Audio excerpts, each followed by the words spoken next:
Good morning, everyone. Thank you for joining me this morning. Not sure who's on yet. We'll get that figured out in a moment here.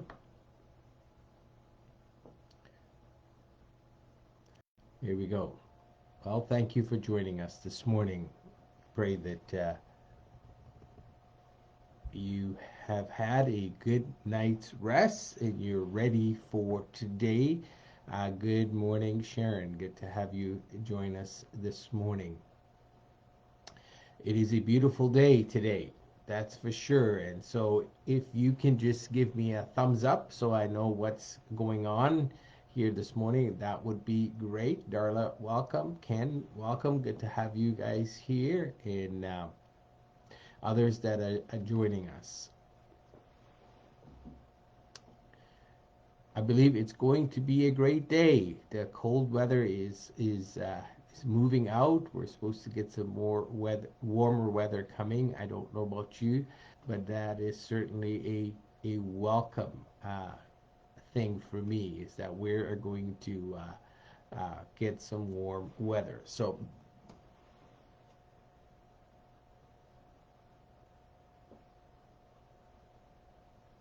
All right, we're going to start. We're going to start. This morning, I want to talk to you about change. And I just want to take a moment to thank Ruth Ellen for filling in for me last week. Change. How many of you like change? If you like change, give me a thumbs up on the chat. Or maybe you're like me, you love your routines, and change just is something that becomes very disruptive in your life.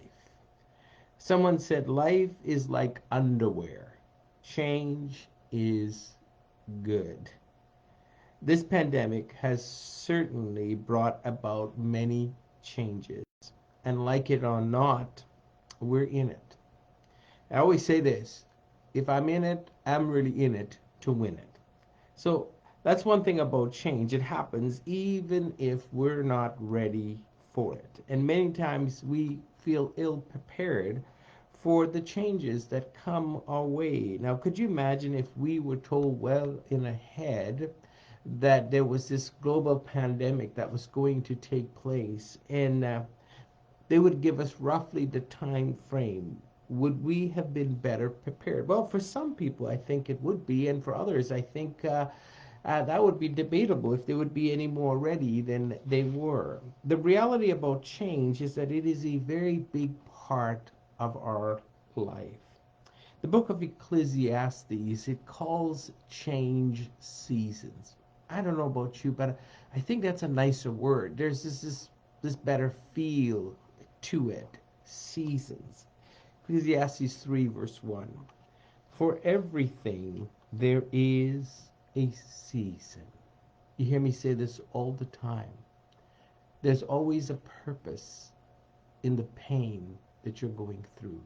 There's always a message in the mess that we seem to find ourselves in, and there is always opportunities within the opposition that we face.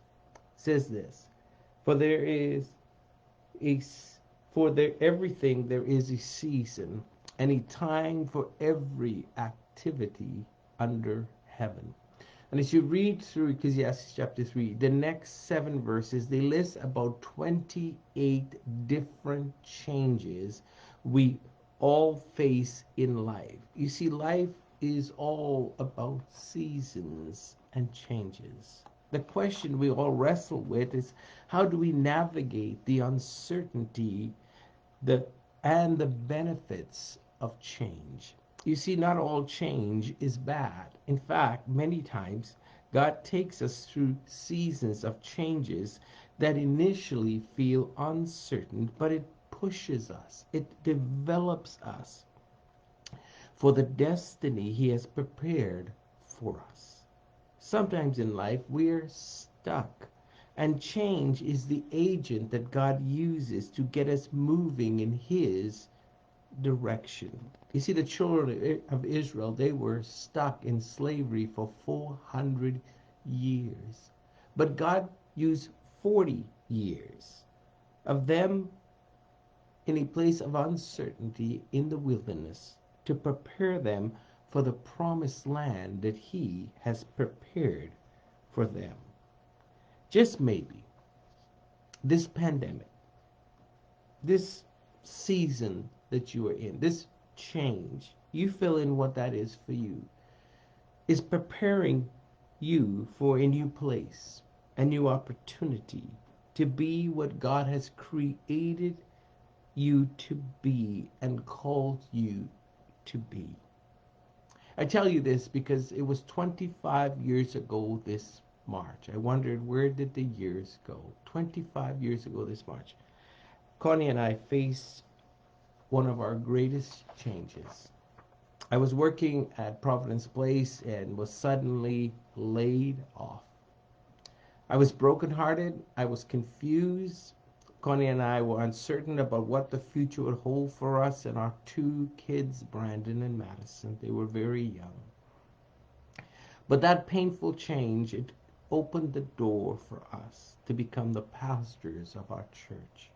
I look back and I'm so thankful. There isn't a day that I don't start the day with thanking the Lord for the opportunity that He has given to us. It has been such a blessing, and it has changed so many things and brought so many wonderful changes and things into our life. Many times the pain and uncertainty that we initially experience prepares us for what is ahead. Helen Keller said this. She says, "A bend in the road is not the end of the road unless you fail to make the turn." I read this on Facebook. It says, what if everything that you are going through is preparing you for what you're praying for? Here's the confidence we have as children of God as we inevitably face changes. Ecclesiastes 3:11. It says, He has made everything beautiful in His time. He has made everything beautiful in His. That's a word for someone. Don't miss the beauty of the season that you are in right now. He says He made everything beautiful in His time.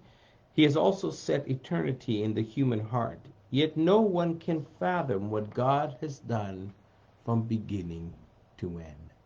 We're in our seasons and we don't understand what God is doing from the beginning to the end. I love that because God has a beginning and He has an end. There's a purpose for what every season in your life. I know there are many families in our church that are going through very difficult seasons or changes. During these seasons of changes, I've learned the importance of resting in the immutable, the unchangeable, and the unchanging God. He holds you and I and all of the changes in the very palm of His hands. Proverbs chapter 3, verse 5 and 6 says, "Trust in the Lord with all of your heart, and lean not in your own understanding. In all of your ways acknowledge Him, and He will direct your path." What changes are you facing, or what season are you in right now? I want to close not with a prayer, but the words of an old chorus that really just touched my heart this morning as I was prepping for this. Let this be your prayer. It simply says, in His time, He makes all things beautiful in His time. Lord, please show me every day as you're teaching me your way, that you do just what you say in your time. what season you're going through right now, it's in His time. I want to bring that to you today and comfort you and encourage you and say, be courageous in the seasons of life. This weekend, look forward to you joining us for our online services and our church pods. There's probably still room for you to sign up and for our church pods and join us in person. But also, please take a moment when our services come on to share the services with your family and your friends on social media. That will help us in many, many ways to getting our church out there, and also to really allowing our church to impact more and more people. This weekend, we continue our study through the book of Colossians, and we're in Colossians at chapter 2, verse 16 to 23. We're going to be looking at the three dangers of legalism. You don't want to miss the message. I know we have a great worship set planned for you, so please plan to join us. Thanks you again so much for joining us this morning. God bless you. Have an amazing day and a great weekend. Amen.